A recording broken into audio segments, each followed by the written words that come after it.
Hey everybody, I wanted to take a minute to explain what you're doing today and kind of what's going on. I do apologize greatly for being out last week. I had a horrible stomach bug with fever, and then both of my ears were infected, and my right one still is.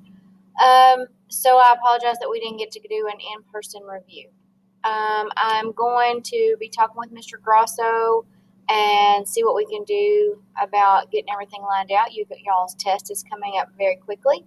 So what I've sent you today are some practice questions. What I want you to do with those practice questions, it's about 60 practice questions, and they kind of clump stuff together for you. So, and then you did one set of 30 questions earlier.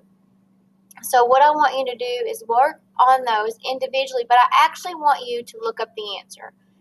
On the front, I want you to circle the answer, but on the back, I want you to number like review 2, number 1, and I want you to tell me why that answer is right. So after you read the question, write why. Say if the question says, what is the difference between diastolic and systolic blood pressure?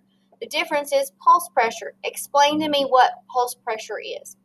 That way, not only do you know that that's the right answer, but you know why. And when you get a question that may not be worded the same way, but it's about something related to pulse pressure, you'll understand pulse pressure. It's a good way to review. I hope you guys are using those websites that I uploaded, the Quizlets and those kind of things, because those are phenomenal ways to study. The more practice questions you do, the better you'll do on the test.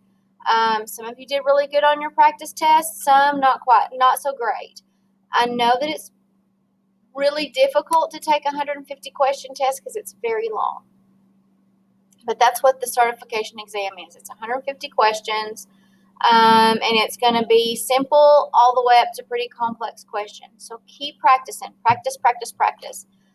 Most of you really need to work on medical terminology, your root words, and your prefixes and suffixes. So be making flashcards or find several medical terminology Quizlets and practice those root words, word roots, prefixes, and suffixes that we covered way back at the beginning of the year. Some of you are still having a little trouble with law, some of them with medical math. There are Quizlets for all of those, just over and over and over. Use your time wisely. Be practicing outside of school.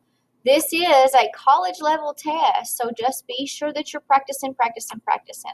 I can't stress it to you like I have all year enough that this is a test that covers everything you've learned all year. It wasn't just to study for a test and then forget it. You really have to learn. So you guys have a great day and practice, practice, and I'll see you soon. Thank you.